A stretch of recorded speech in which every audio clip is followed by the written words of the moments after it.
up with some ranchers, and there's just a long history of conflict. But everyone also wants to support the indigenous tribe to make sure that they can preserve their sacred heritage out there. So there's gonna be a lot more discussion on this. I'll participate at the NRAC committee, and then when it's gonna come back, that letter for recommendation of action is gonna come back before this board. There'll be a much more detailed discussion, so we can get into it. Thank you, Jeremy.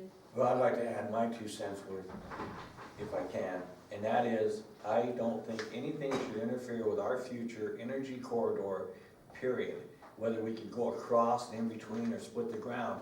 We have 2 major corridors for transmission lines on approval with LS Power and KV Generating, and to disrupt that because of some environmental or some potential, and I can probably stick my foot in my mouth or get myself in trouble, but nothing, and I mean nothing, should interfere with our future for keeping White Pine County sound as far as conflicts with anybody. And for us to support the KV Generating and the LS Power lines, we need to make a firm stand of how we stand on that, so that we want to cooperate with everybody, with tribes, everybody, but we want to be specific and be sure that we are in support of the energy corridors, because the grid, the power grid for this western region, the whole United States, is right here in White Pine County.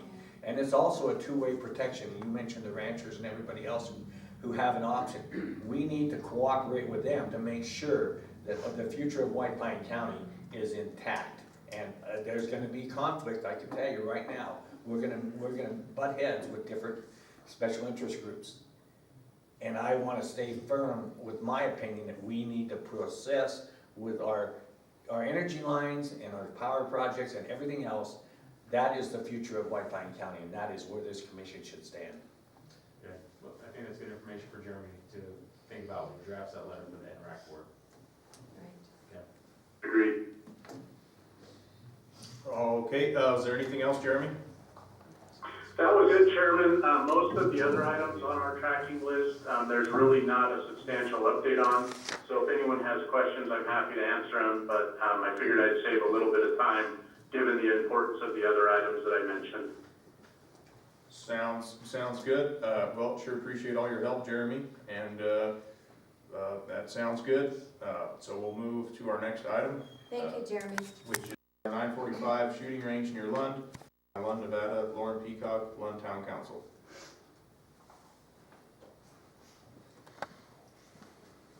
Good morning. Good morning. Like you said, I am Lauren Peacock from Lund Town Council, and I represent all of the gun owners in White River Valley.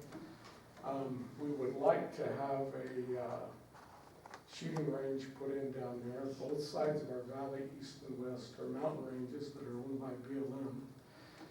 So what I've done so far is I've talked to everyone I've came in contact with. Probably 90% of the valley are gun owners. I haven't talked to anybody yet who isn't. Not knowing the protocol or anything, I started by a meeting with Shane Bybee with the BLM. He informed me that I needed to go through our town council first, which I have done. And then I needed to go through you guys as a county commission, and the request would come from the county commission to the BLM. And if you guys know who put together the shooting range up here, that would be great knowledge for me to get with somebody that can show me the protocol of what we need to do to get this put in. So the shooting range up here is county property, and then it was rehabbed by Mr. Scott Leidy. Scott Leidy was like a volunteer group, and they actually applied for a grant through NDOW and got some money through NDOW to do that.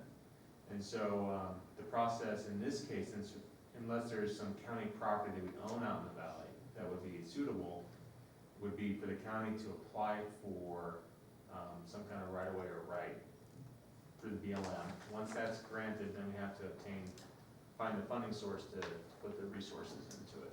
So it would be best if there was either a nonprofit or a volunteer group that you can get going with that can bring that and do all the groundwork for the county, prepare the application, find a funding source, and then present that in like with a bow on top to the county, and then they can pretty much just vote and discuss it at that time and then submit it to the BLM. So it's not a bad project, it's just, there's a few steps. Lauren, you know Scott Lighty down at Yeah. Wheeler Machinery? He would be a really good resource for you, because between that and the shotgun range, he's had huge success in grant writing, and kind of knows a lot of the pitfalls that you could face. So I would say, first and foremost, I would round up Scott right out of the gate. I think he'd really be able to help you out. Okay. If you can't get a hold of Scott, Cody Bliss has been working alongside him on all that as well, that he owns the Napa. Yeah, Cody, Okay. Yeah, no comment. Have you, and the people that you spoke with, have you identified whereabouts you might want it? Well, those that I've talked to, I think our best spot is on the west side of Lund. I don't know if you're probably familiar with those Douglas Mountains. Very little activity from the public over there. On the east side of the valley, there are several spots where people frequent quite often. So I think the best bet would be on the west side of the valley where there's not much activity. But